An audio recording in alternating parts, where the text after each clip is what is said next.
Hi everyone, Donna here. Thank you so much for joining me. So today I have been sorting through my die cuts and I thought why not share with you the way I organise my die cuts and what I do with my die cuts that helps me kind of work through how to put them together and just to kind of have a think about them before I come to use them in a project. Now what I do does take me a little bit of time to begin with, but it saves me time and effort and expense in the long run. So I just thought, since I was sorting a die cut out, I may as well put the camera on and do it with you. So there are certain things that I use. I use an A5 plastic wallet. These are readily available in the UK. I'm sure as well in other countries they are available. So I get the A5 ones and they're approximately 9¼ by 6½ inches. So I use this. I also have some inexpensive white card. I then use some contrasting card to the white, usually something quite dark because I feel like it allows the white to stand out. And I also find little bags like this handy as well, and I just keep those with my die cuts. So obviously this is really out of context, so I will get on and explain to you what I actually do with these things. The die cut I'm working with is this one by Spellbinders. It is a 9-piece die cut, and all of the die cuts are in here, all the 9 pieces like that. So when I first get something like this, I don't immediately craft with it. Instead, what I do is I use my white card and I cut out every element from the dies with the white card. And the reason I do that is because even though this says it's a 9-piece die cut, if I show you on here, there's actually 3 pieces in this one die. So this set in particular is actually it's actually 19. It's 19 pieces in all when it's actually cut out. So I cut every single piece out and I lay it all out like this on a piece of cardstock. That way I feel that I can kind of just process what's from the packet onto what would essentially be eventually my page. So that's the first thing I do. And you can see that there are a lot more pieces than 9. So we've got 2, 4, 6, 8, 10, 12, 14, 16, 18, 19. We have to use this set twice. So that's 20, 21, 22, 23, 24. Doing this just helps me to kind of figure out how many pieces I need to cut of what. Once I've done that, I will then get a second piece of card and I will recut the whole thing again. And what I will then do is, using white card, I will copy exactly what the example is on the front of the packet onto my card. Now, because this is made to fit in US A2 size card base, I've cut this to 5½ by 4¼ so that I've got the exact measurements of this card base and I know how it's going to look. And then I will build up the elements onto here. The reason for doing this is that I can quickly see at a glance what these dies are going to look like, and it just helps me to visualize what I could do going forward. So I've got all my bits cut out. I'm working on like a more beige craft mat today so that you can see what I'm doing. So I've got all my bits cut out and I'm just going to pop them down. So I've got the large one here, So for the large one, we have the stem. We've got the large base. We've then got 3 middle sections to go in there. Now we've got the main one.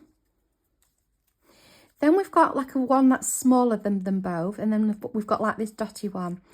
This one is if you want to use like a multicolour underneath.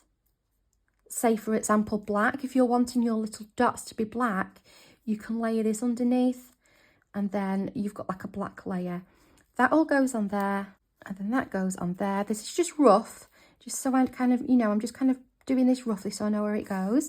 So that would be the first one. We could then do this one. So that's this flower here with this. And these layered. And then this bit. We've then got this one here, which is this one.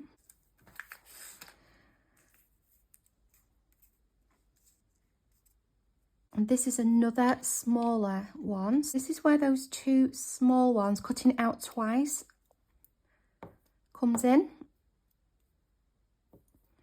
So this goes like this, laid up. And then we have this one here, which overlaps.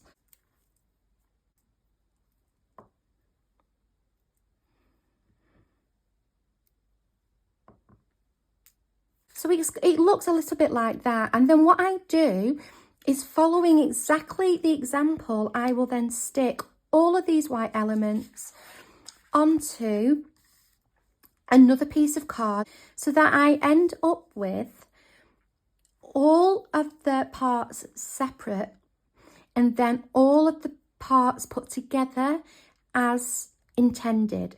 So I'm just going to now stick all those together. So now I have 2 really clear guides that I can keep with my die cut and refer to the next time I come to use it to create. What I will then do is I keep the original packaging and I pop the die cuts back into the packaging. If, for example, it's too long, like this bit was actually, it was all straight, it wasn't folded over, I just scored along, bent it back. That made a little nest for the die cuts, and I use one of these and slip the die cut inside. I will then pop the guide with all the separate parts in there. And the card where I put it together in white goes at the front, in front of the die cut set, because I find it easier to look at it like this, to know what it's going to look like, than I do to kind of get a little bit distracted by the colour. So that goes in there like that.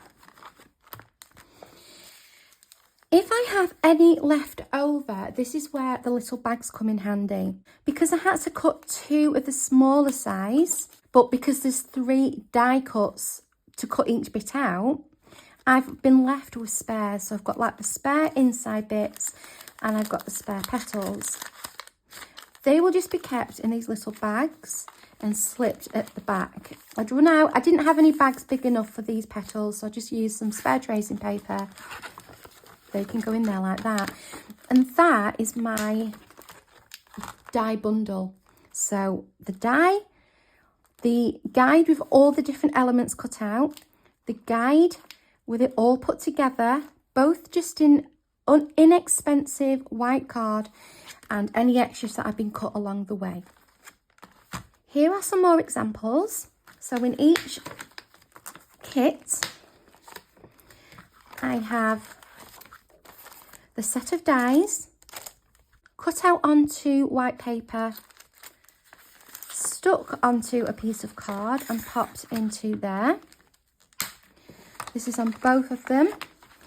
This one has got a shadow layer, so what I actually did was cut the shadow layer from white, cut the word from black, and then I just switched it round just as a reference. But I've got everything cut out from white card, and I've got the dies in here, in there like that. Here is another example. So again, in this pack, I have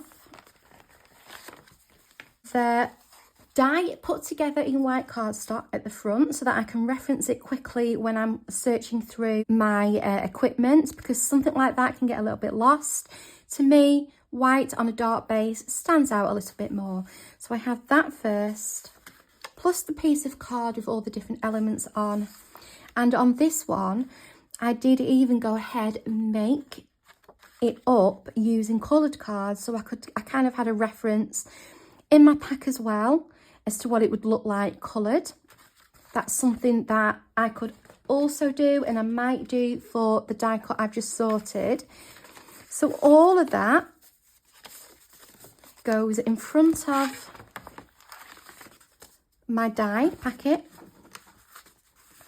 And then at the back, I have some little extras which I had left over, so I just made them up into little flowers, kept them in there, and I've also kept the negatives because I thought those could come in useful as well. So they are all kept together. And I also do the same with cover dies, so exactly the same thing. I've just cut it out, stuck it onto some darker card. I've got the die at the back, and then any cut-offs or spares I will put at the back of the whole thing. And these are just some, I think they are 5x7, just plastic, little plastic bags. And I just pop those into there.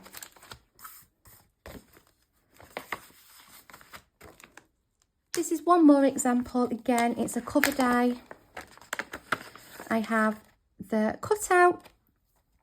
I have the actual die, and I have a spare one cut out there. So anything spare as well would go in the back, and I've just used one of those 5x7 plastic wallets, little plastic bags again.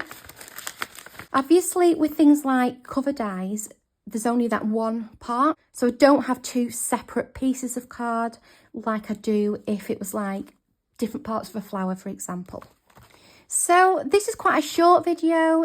I don't know how informative it's been, but I did think I would share because I thought it might be helpful to somebody out there. Let me know what you think. Do you think this routine is quite helpful? How do you store yours? What types of things do you use? What types of little wallets, etc. do you use? It'd be really interesting to know. And perhaps it's just given maybe one of you out there an idea of what to do in terms of not only storing your dies, but also if you're like me, you'll like to sit down and really kind of get to know a product and process it and how it works and how it's put together before you actually come to use it. So if you're like me, hopefully this resonates with you and might come in useful. Thank you so much for joining me, and I'll see you next time. Take care of yourselves. Bye.